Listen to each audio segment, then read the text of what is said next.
This is Austin and Matt. I'm Austin. This is Matt. And of course, this week we watched Across the Spider-Verse, the second movie in the Into the Spider-Verse universe. But before we get into that, please like, subscribe if you like what you hear. Matt, what did you like about this movie? Yeah, Austin. What is there to dislike about this movie? I've been waiting for this movie for a long time. I would probably consider Into the Spider-Verse the best movie of the last 10 years, and probably the best Spider-Man movie, and probably the best comic book movie. So I went into this with like super high expectations, and lots of the times when I go into a movie with super high expectations, they do not meet those expectations. I am here to tell you they met my expectations in pretty much every single way. It was great. I'm just gonna say that at first.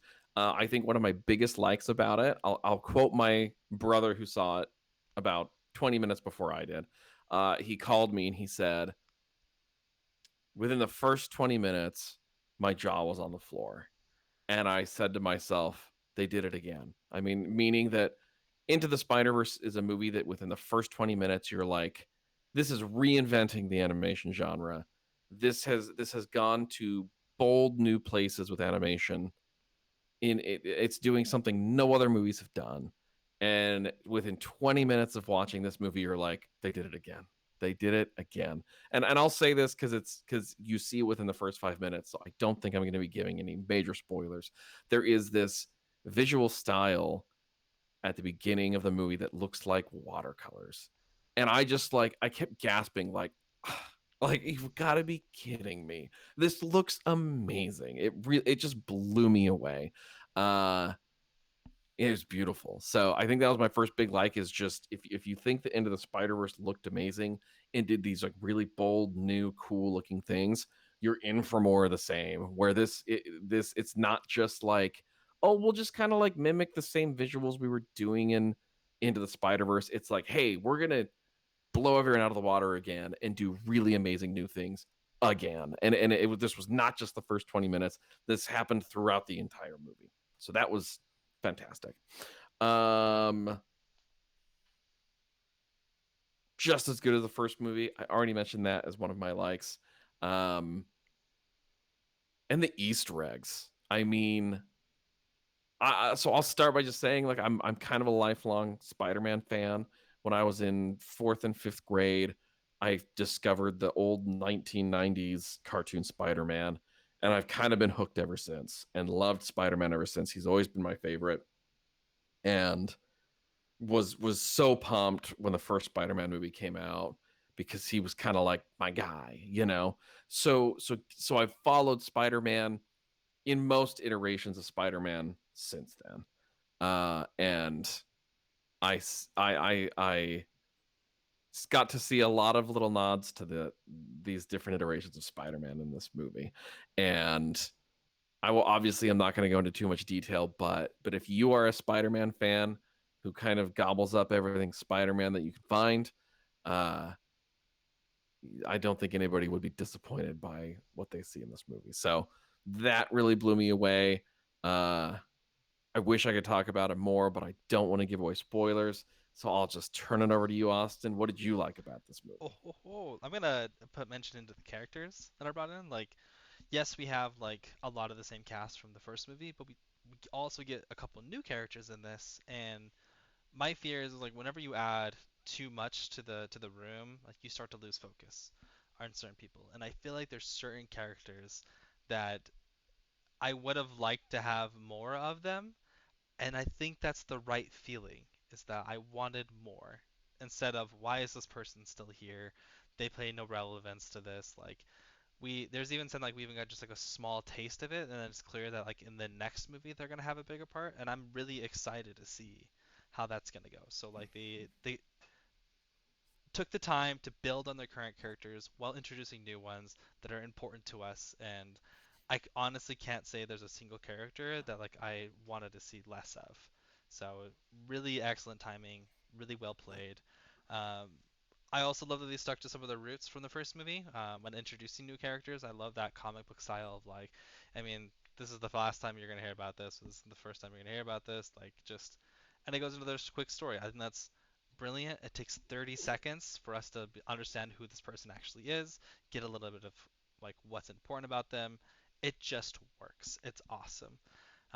And then also, I just want to make sure that I'm calling this out so that from the visuals to the characters to really just the entire storytelling of it, you are either laughing, stunned, or like on the verge of tears by like how emotional things are. Like this movie carries a lot of emotion through it, both through visuals, while also through like the different connections between the characters. So for me, in my mind, yes, I am still team Into the Spider-Verse as the top movie right now, but we'll see how this third movie plays out because I that's going to be the ultimate complement to this movie, and that just might be the it's so hard to say like trilogies and like comparing trilogies because then we were talking about it earlier, but like Back to the Future is like a legendary trilogy. It's like would this put a run for its money as being one of the best trilogies? And that's who's to say at this point. I guess we'll find out. Um, but yeah, I'm gushing at this point. Matt, is there anything that you didn't like about this movie? So obviously this comes with a caveat, which is that this movie was amazing and wonderful. And when I talk about these things, I'm not like, ugh, this was so dumb and I hated this part. It's just like these are my tiny nitpicks because it was a great movie. Uh, but I had some issues, and funnily enough, one of my likes was the Easter eggs. It's also a little bit one of my dislikes because there's a point where it almost feels like a little too much. And there's I won't go into details, but there's some that kind of took me out of the movie a little bit. That was a little bit jarring. There was a there was a portion of this movie that was maybe a little bit too on point for Lord and Miller. That while there was some stuff that I really loved about it, again, it was kind of jarring and took me out. And it was like, oh, they're doing this because it's Chris Lord and Phil Miller, and this is kind of a callback to something they've done in the past. And so that kind of the Easter egg there was a little bit. I didn't work for me as much, but it still did in a lot of ways. It's a hard emotion to describe here Yeah. that I'm feeling. And I do think I'm not gonna. I have to be honest, and when it comes to like how funny the first movie is, I don't feel like this pulled it off. And that's okay because the type of story they were telling here, the amount of jokes wouldn't have really worked, and it probably would have taken you out of some of the more emotional beats that it had to hit. But when I think about Into the Spider-Verse, especially my first viewing, it was like it was like this constant barrage of jokes and action and emotion, and it was so good. And I just feel like this movie didn't quite hit that mark, and there's reasons for that, and it's okay. but but I almost missed kind of the laughs there a little bit. So uh fantastic movie though. I suggest everybody see it. It had a huge opening weekend. It had a budget of $100 million. It already made like 120 million over the weekend. So it is coming out very much on top, uh, ensuring that we will probably get many more Spider-Verse movies to come. Maybe we'll see. Uh, so yeah, what did you dislike about it? I don't think you had any. I really don't have any dislikes about this movie, but I mean, I guess what does bum me out about though is that any other animated movie that I watch, I'm not going to be as satisfied about because like when Into the Spider-Verse came out, like that was like the epitome, and like I will admit, like the next couple years were a little dark because it's like, like they're playing it super safe, they're going for like that super realistic look. It's not catching my eyes. Like I watch movies and things like this to like escape from reality, and yet you're just trying to find a way to like you may as well just do live action at this point, not animated. Um, Mm-hmm. and like some of the movies did pick up on it, like Puss in Boots: The Last Wish. Like they changed a lot of like that traditional art style they had from the first movie to the second movie, and it worked really well. Mm-hmm. Um, so I know there's going to be a catch-up period for animated movies, but like anything that's comes through the pipeline now, probably gonna have a little bit of a hard time with. But We'll see. We'll see. I know there's a Chicken Run 2 movie that's coming out that I'm really excited about, so I got to be really happy about Is there that. really a Chicken Run 2 coming out? There really is a Chicken Run 2 coming out, and I'm so Is Mel excited. Gibson coming back? He might be. He might be. We'll see. Wow. We'll see. Wow. Uh, but Matt, we'll end it here, but I'll leave you with a question slash quote. Um, so in an interview with Stanley, he explains why Spider-Man is fully costumed. Do you know why that is?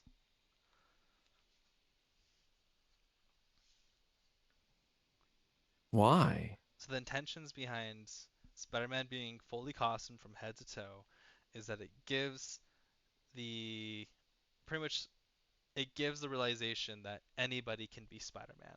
Yes. So it doesn't matter who you are, what your background is, where you came from, that you're 7 feet tall, 4 feet tall, anything like that. You could be Spider-Man, and I just think that's beautiful. So Well, I am Spider-Man, so how dare you? I need to come clean. I'll be oh, your Green Goblin. I It'd be wish. great. I yeah, that would obviously fit. Um, Uh well, perfect. Well, if you like what we heard here, like, subscribe. We'll talk to you next time. Have a good one. Bye. bye.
I really really like that it really does its own thing. I haven't read the original comics.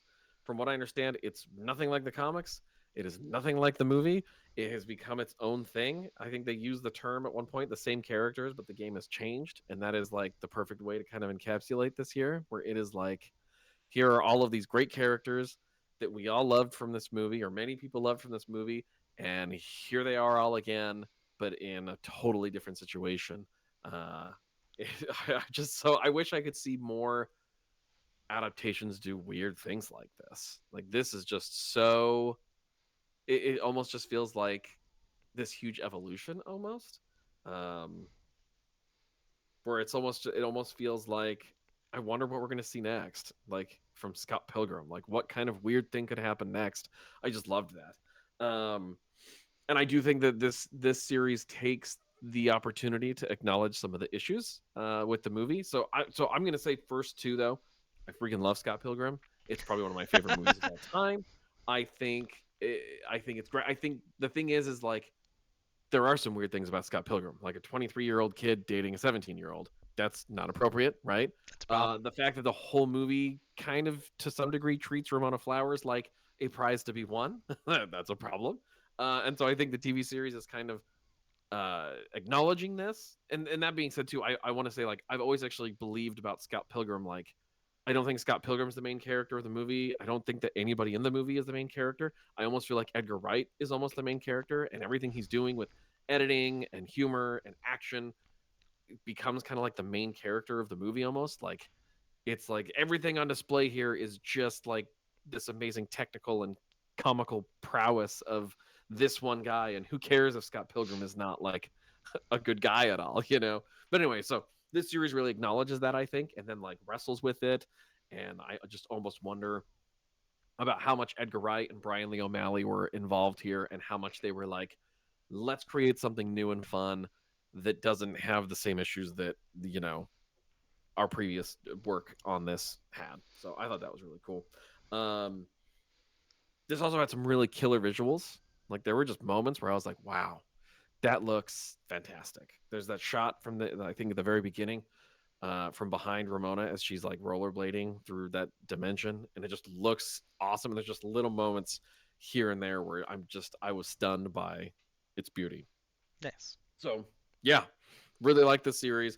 Really happy it's a thing that exists. Um, what did you enjoy about it? Yeah. This whole series